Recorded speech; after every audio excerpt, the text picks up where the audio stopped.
Greetings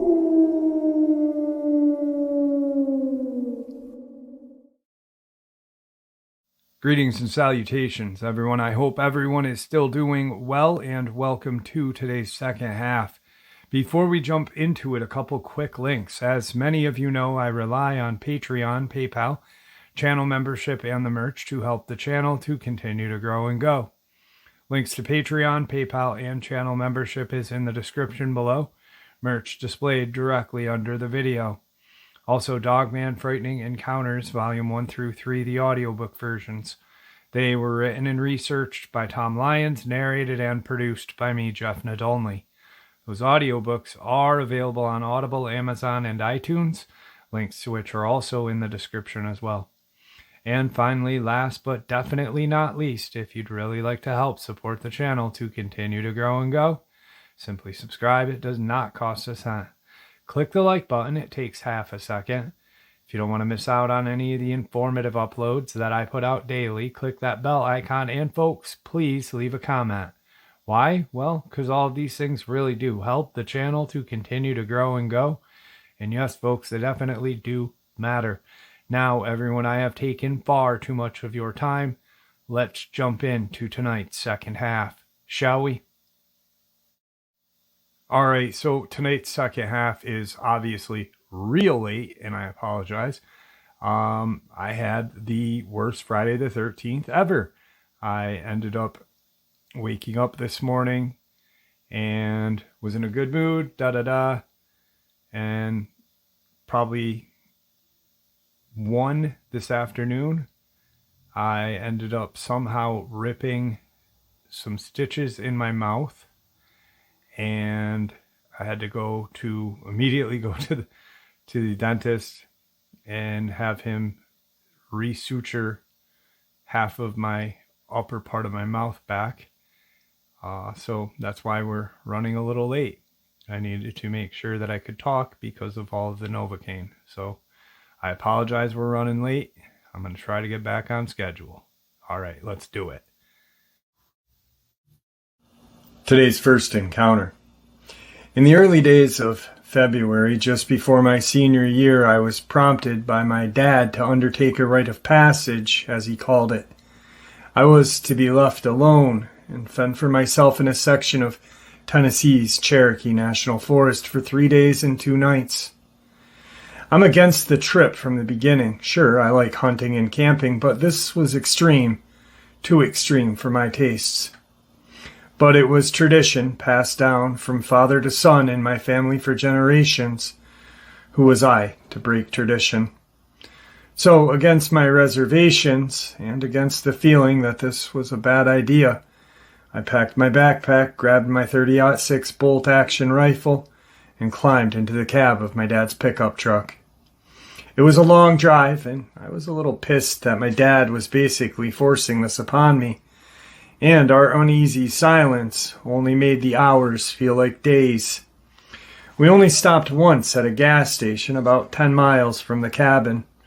It was 15 miles of dirt to my dad's cabin that his granddad had left him, which would, in turn, be left to me. It was tradition, after all. But I wouldn't be getting any luxury of the cabin, no. We were parking the truck, and my dad was driving me up deeper into the woods on a four-wheeler to a random, undisclosed point. I would then have 3 days to find my way back. If I succeeded, I'd become a man in my dad's eyes, and we'd also be getting a new swimming pool for the summer. It was bribery, but I would be going into my senior year in August, and having a big pool would cement my popularity. It was vain, and I was doing this for the most selfish reasons, but I also wanted to make my dad proud. I stepped out of the toasted truck to calm the frigid forest air. The cabin was a small 2-story log affair, worn from age, but obviously well maintained. A new wooden wraparound porch was built last summer and was in need of some stain that we had never gotten to, but otherwise the cabin was pristine. It was a tremendous, peaceful place. far removed from the troubles of civilization, and I felt like I was intruding on hallowed ground. I brushed off the shiver that clawed down my spine and buttoned my long jacket to my neck. Immediately, most of the chill went away, and I shook it off with ease. Before I could take a step to the cabin, my dad came around the front of the truck and held out his hand. "Thomas, hand me your bag," he demanded. In a court-nonsense tone, he told me to hand him my backpack. I did so without question, and he immediately went inside, telling me to wait on the porch. I marched across the wood and sat in a rocking chair while my dad bustled around inside. "I loaded everything you'll need for 3 days in that bag. You have a couple of days of food, but it's only for emergency. I also added a flare gun for an actual emergency." He handed me back my bag. It was stuffed full. A lot had been added to it, so much that string strained against the nylon fabric. I hefted it onto my shoulders, and though it was much heavier than before, it was not cumbersome. I could carry it all day, and I didn't think it would bother me. After he handed me my pack, we unloaded the four-wheeler from the back of the truck, and we set off the small walking trail next to the cabin. From memory, the path went on for 12 miles and followed the stream as it snaked through the wilderness. We rode until the dirt road ended and humanity fell away to deep woods.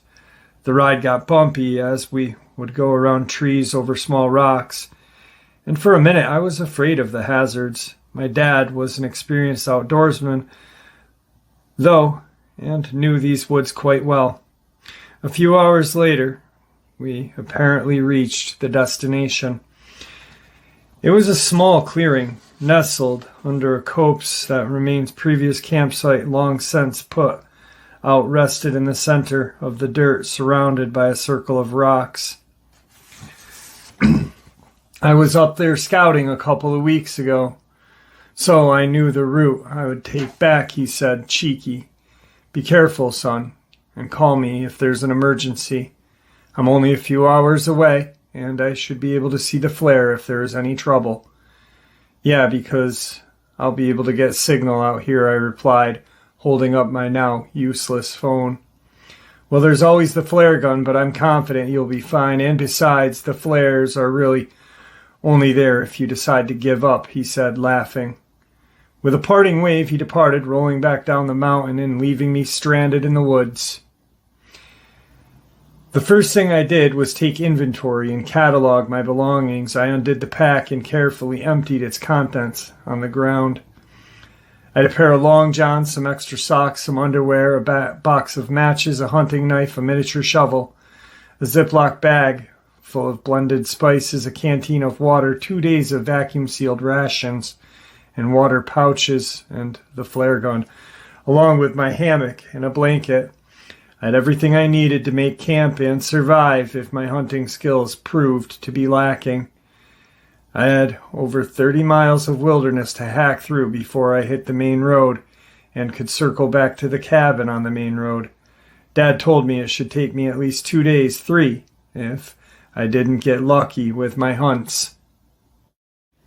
I had a few hours to kill before nightfall and wanted to get some miles in and find my bearings. The best bet, I thought, would be to hike along the stream until it ended. It was somewhat close to the trail, but not exactly on it, as using the trail would be cheating. It would give me an excellent landmark and keep me oriented. So with mild hesitation, I packed up and set off through the woods. Now I'd have to hunt before it got dark if I didn't want to go hungry, and I only had an hour or two before light fell, enough to make hunting impossible. After searching around for 10 minutes or so, I found a good spot to set up camp for the evening. I dropped my bag and grabbed my rifle, chambered a cartridge, and double-checked the safety.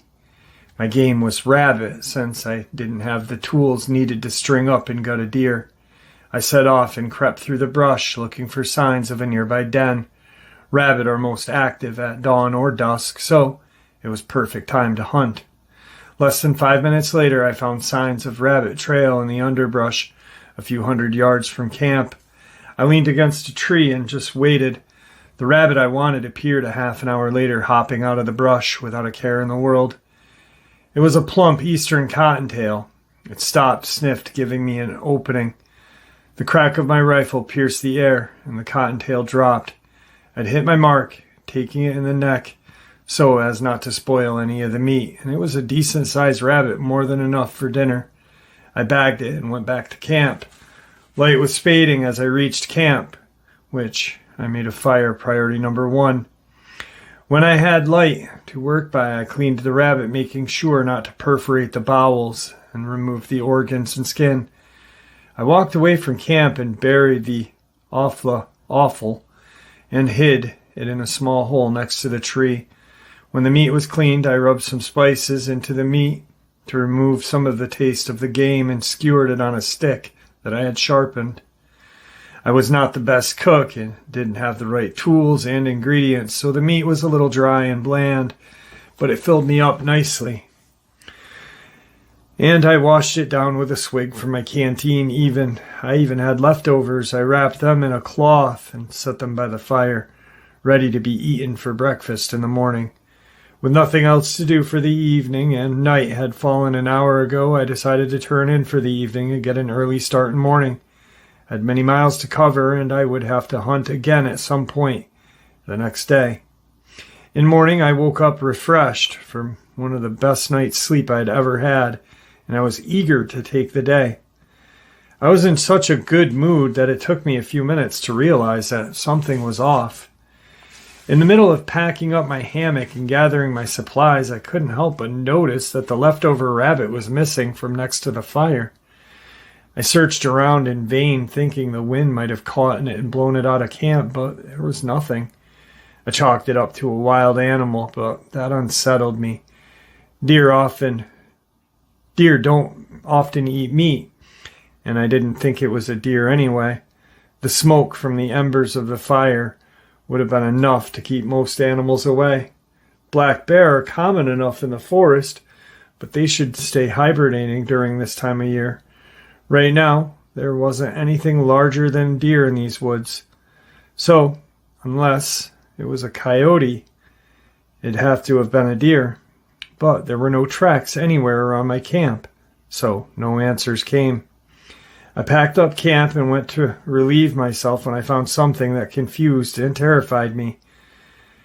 I went to piss by the tree where I had buried the offal of the rabbit last night, and right where I had buried them was a hole. It was rough, with long claw marks gouged deep into the dirt, as if something had ripped into the ground to get what I had buried. I buried them deep enough not to attract the scent from a wild animal, and I had never seen claw marks like these next to a tree. I didn't know what to make of them. Wild animals weren't that smart, and they're naturally skittish. No animal would risk getting close to a human unless they were starving, and no human had claws like this. Without hesitation, I grabbed my rifle and racked it round. I was petrified. I walked the camp in a circle, spread out, searching for any tracks. The only ones I had found were some deer tracks around 100 yards from camp, but they were at least a couple days old. There was nothing else even remotely resembling marks. There was nothing for me to find, and even though I was freaked out, I still had to hike back to civilization. As the miles wore on, I began to rationalize the experience, thinking it to be nothing more than a hungry animal looking for food, brave enough to sneak into my camp. I just hadn't buried the offal deep enough, and some critter smelled it. That was all it was. I managed to bag another rabbit purely on coincidence as it scampered out of the tree line. After the rabbit was clean, I wrapped the meat in a cloth and stowed it away. I was hungry from the hike, and the fact that my breakfast had been stolen that morning, but I still wanted to put miles under my boots before it got dark. As sunlight faded from the canopy, my aching feet demanded a break, and I found a spot to set up camp. It was a small campsite nestled up against a rocky mound that stretched skyward for a couple dozen feet. with a slanted shelf near the top. I felt comfortable having my back to the wall and a brace of trees next to the rock, and sure I could set my hammock up. I readied the campsite, built a roaring fire twice as large as the one last night, just to scare away any nearby animals, and cooked the rabbit to perfection. I was ravenous and scarfed down the meat with a gusto despite my hunger. There was still plenty of leftovers again, but this time I was careful to stow the meat inside of my pack, which I kept next to the hammock. Exhaustion had wore me down from the many miles that I had walked that day, and I was eager to get some sleep. I laid my head on my pillow and I was out like a light. The stillness woke me, like a veil of silence had been draped over the woods. Not a single sound rose from the forest floor other than the rustling of leaves in the wind. Not even crickets. Animals instinctively go quiet with the presence of a predator, but this was unlike anything I had ever felt before. I laid in my hammock, straining my ears, trying to listen for any sound that I could hear. The fire had died out, leaving only coals that sparkled every time a stiff breeze rolled in. The moon was fat in the sky and gave me ample light to see by as I stared up at the trees. For some reason, I was terrified to get up and look around. My rifle was next to me, resting just by my head against a tree. I could grab it in seconds, and there was a round already chambered. But I couldn't reach for the gun. Couldn't do anything other than stare straight ahead and try not to move an inch, because I realized something was out there watching me. It's hard to describe that feeling. I knew what it was on a primal level, something instinctual, right alongside the fear of being alone in the dark.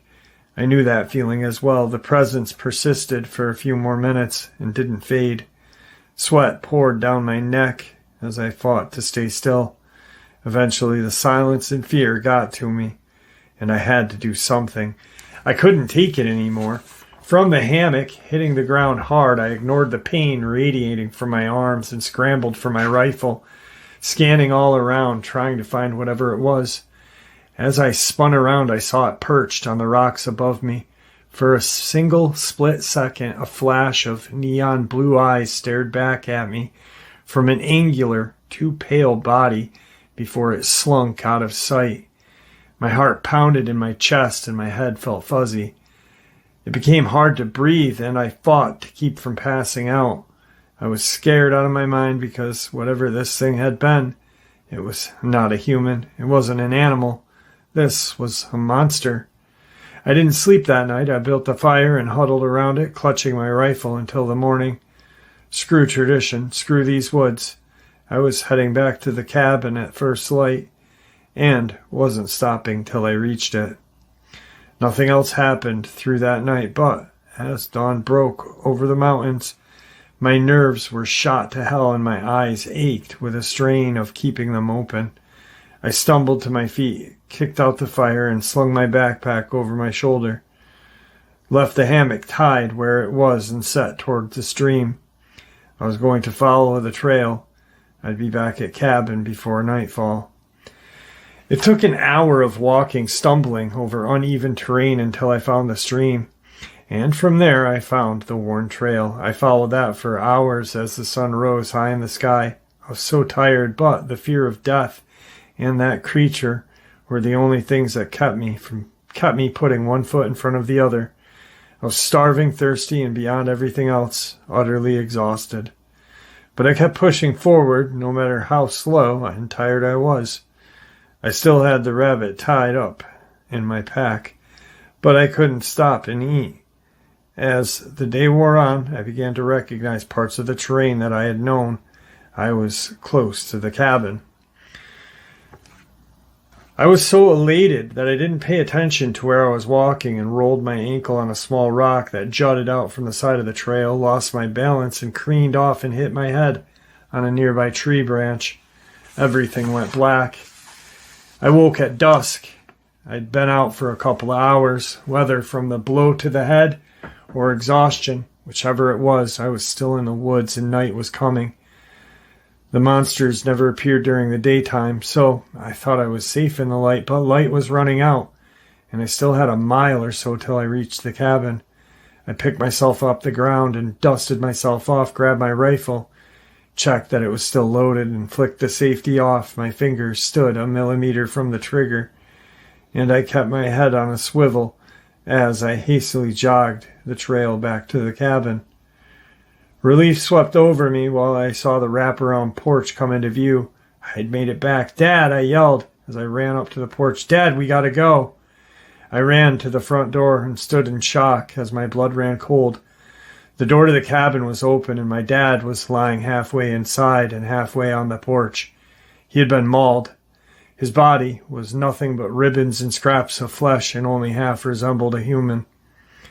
I stared in silence, my mind not comprehending what I was seeing. He had been wearing a red and black checkered flannel shirt I had got him for his birthday. It was the only way I could tell it was my dad.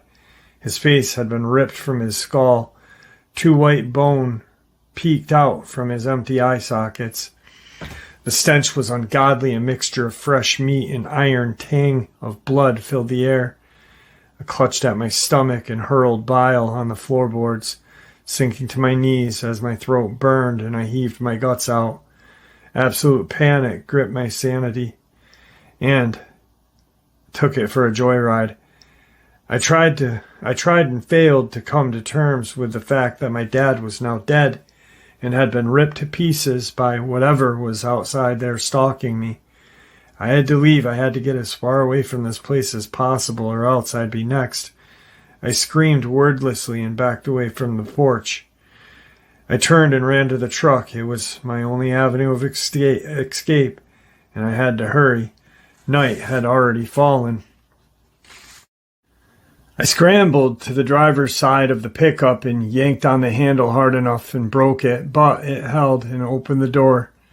After a second of sticking, I climbed into the cab and threw down the visor where my dad usually kept the keys. They weren't there. The only other place they'd be is in my dad's jean pockets. I'd have to get them.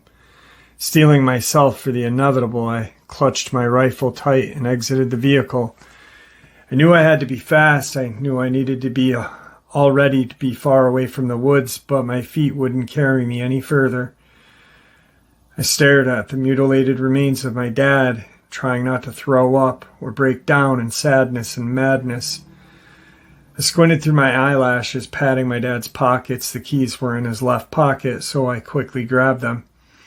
I stepped to the side and dug them out. My hands clutched around a metal key, and I yanked my prize free, nearly stumbling. With the key in my hand, I bolted from the porch back to the truck, and as I reached the open cab, something thudded against the wood, and I turned, searching for the sound. Movement from above drew my gaze, and I finally got a good look at what had been chasing me through these woods. It was on the roof of the cabin, clinging to the side of the slanted roof with ease. This creature was humanoid, but it crawled on all fours like an animal. Its skin was pale white like paper and thick and rough, almost leathery. But what marked it as being something inhuman was its head. It bore ethereal blue eyes that lit up the night, and a large angular face that tapered to a point near its mouth. Its mouth open, revealing minuscule needle-like teeth. The creature's eyes never left mine and glinted this malicious intelligence. It upturned its too many teeth into a gruesome smile. I didn't think, didn't panic, just reacted and raised my rifle and fired. The bullet whizzed past its head and took it in the shoulder. Bright blood spurted from the wound and splashed across the roof. It let out this high-pitched shriek and recoiled in shock. It slid down the roof and into the trees faster than I could line up the second shot. When it broke from my line of sight, I sprinted to the truck, tossed my bag and rifle in, and slid on the driver's seat. Thankfully, the truck started on the first try. The engine roared to life. I flicked on the high beams and threw the truck in reverse and spun around as fast as I could.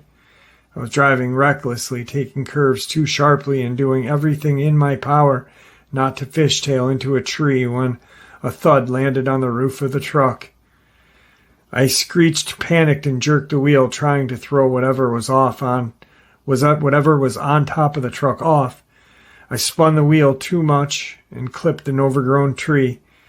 I tried to overcorrect myself, but ended up slamming to the side of the truck into the tree line. The truck came to a halt. The passenger side crumpled like a bent can as tree branches snapped, sending wooden gunshots through the forest. Whatever was on the truck was flung to the side as we crashed. It fell off the hood and hit the tree further into the forest. I believe I heard its bones crack when it hit the dirt. It left a smear of blood across the bark. I tried to start the truck again, but it just groaned and wouldn't turn over.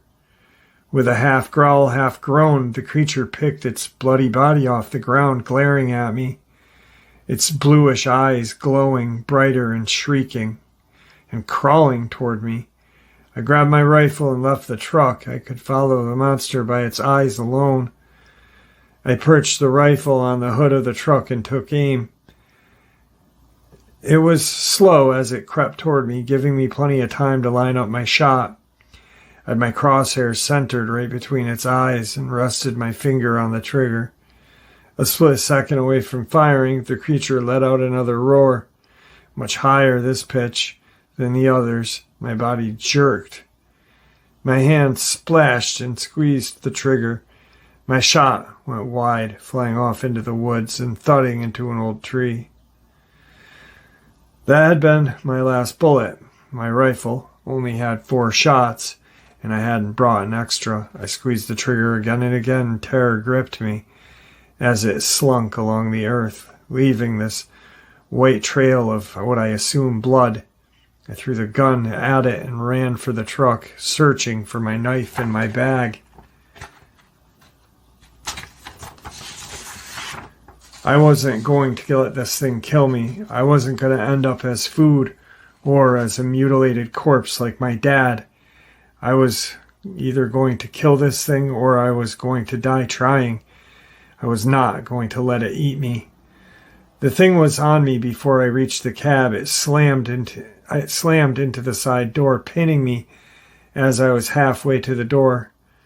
I lunged for my bag as this creature opened its jaws wide and bit through the part of the metal like it was cardboard. It ripped a chunk free. My hand closed around my bag and I tore the strings, grabbing my knife that was at the top of the bag.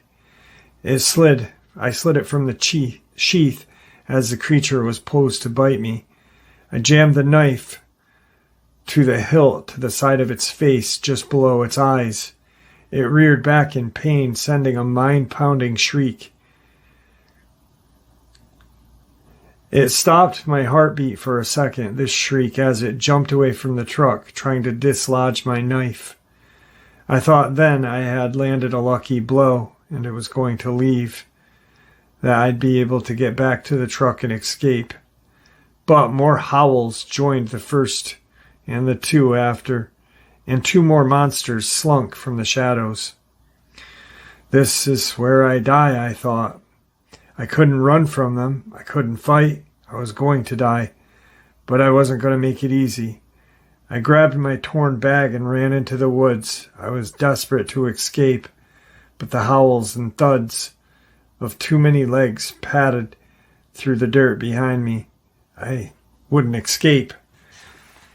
They were close to my heels. The only thing that saved my life that night was gravity and my own clumsiness. I tripped on a branch and tumbled to the ground as one of them sailed over me. I backpedaled, but hit a tree as it lunged the second time. With nothing else in my hands, I brought my bag as it clamped down, throwing me to the forest floor. Its teeth closed around my bag, ripping the nylon to shreds. But my mini shovel got lodged in its mouth. It wasn't able to close its mouth all the way. Clothing and food poured out of the bag, and I scrambled out from underneath this creature. My hand hit something plastic as I crawled away from the creature. and even in the dark of the woods, I couldn't fail to make out the bright orange handle of my dad's flare gun. It was a long shot, but this was the last weapon I had, and I clung to it as I stood up running away. I didn't get far as this creature chomped down and ran for me. Knowing I had only one shot, I stopped, dropping to my knees, and fired. Daylight split the night as my eyes were obliterated by the burning red flare that streaked through the air and hit this creature. Like it had been doused in kerosene, the creature went up in flames. Its flesh sizzled and popped like grease. It howled in agony, screaming in this high-pitched sound. I fell to my knees as my consciousness waned. By the time I rose to my feet and wiped the blood from my ears, it was dead. It was now nothing but charred carcass. The flare still burnt, illuminating the night, and showed me the other two creatures that had crept up on us. I was out of weapons and out of hope, but they stayed back just in the tree line watching me. Fire was their weakness, it seemed. Even though I had no more flames, I bluffed them. It was almost reckless thing that I could have done, but I had no more options. I raised the empty flare gun. They took a step back and stayed low to the ground. I pressed my luck and took a step forward, and they turned and ran deeper into the forest, howling. As soon as they were out of sight, I ran myself. I ran as fast as my legs would carry me, not caring about scrapes, scratches from the branches whipping me in the face. I only cared about my own survival. I hit the road leading to the highway and ran. There were too many miles between me and the highway, but I didn't care. I just kept running. By the time I finally hit pavement, it was daybreak, and I knew I couldn't stop.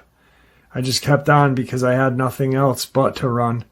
If I would stop, it would mean accepting what just happened, and I didn't want to accept it yet. I ran until I hit the gas station we had stopped at only a couple days before. What felt like a lifetime ago, the gas station attendant took one look at me, out of breath with blood, torn clothing, and called the police. He gave me some water as we waited for the police, and I drank it in silence, huddled to myself. It took the police nearly an hour to arrive from the nearest town, and when they did, I finally had to tell them the experience. Of course they didn't believe me, because of course they wouldn't, right? It sounded insane, raving about monsters with glowing blue eyes. However, the officer was patient and kind, taking down my statement word for word, despite the skepticism on his face. I told them where to find the cabin and the truck. They found it right where I told them, but there was no sign of the creature I had killed. My dad's body was also gone. The only sign that had been there was bloodstains. The police chalked it up as a wild animal attack, attributing my story to that, a story by a scared teenager who witnessed an animal kill his dad. Reporters, the kids at school, hell, even my mom, they didn't believe me. But I know what happened, and I'm not crazy. There is something evil in that forest. Whatever it is, there is more than them, more than that one. If you camp out in Tennessee's forests at night, be careful. Please, take my warning. And for the love of God, start a huge fire and carry a firearm. I did look into this, and there are numerous attacks in the Tennessee woods, labeled as bear attacks, and a lot of them are strange. I read quite a few.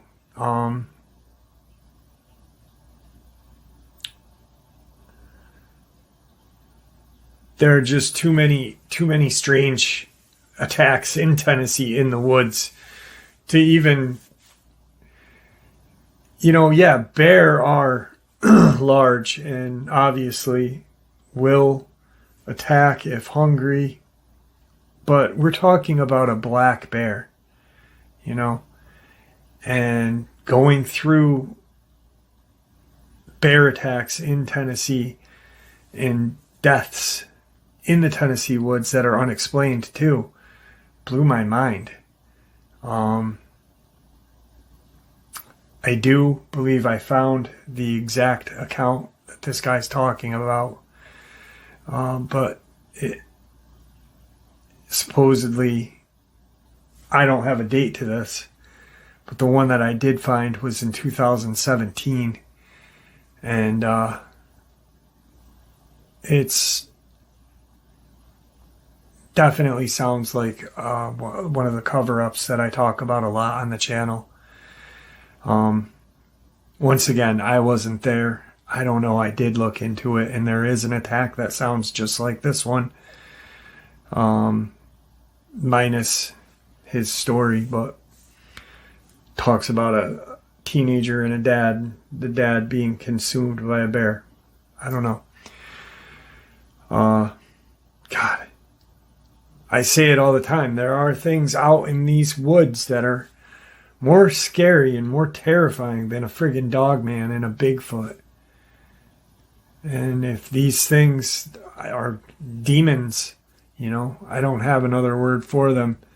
DJ, my friend in Virginia, had heard from one of his friends that these things were referred to by the government as pale demons. Sasquatch would be the black something, and black cow, and the Dogman black dog or something like that. They have names for these creatures, and they will keep these attacks secret from us. We just have to look to read between the lines and understand which is an attack and by a wild animal and what ones aren't. I do recall 2021, 2020, actually.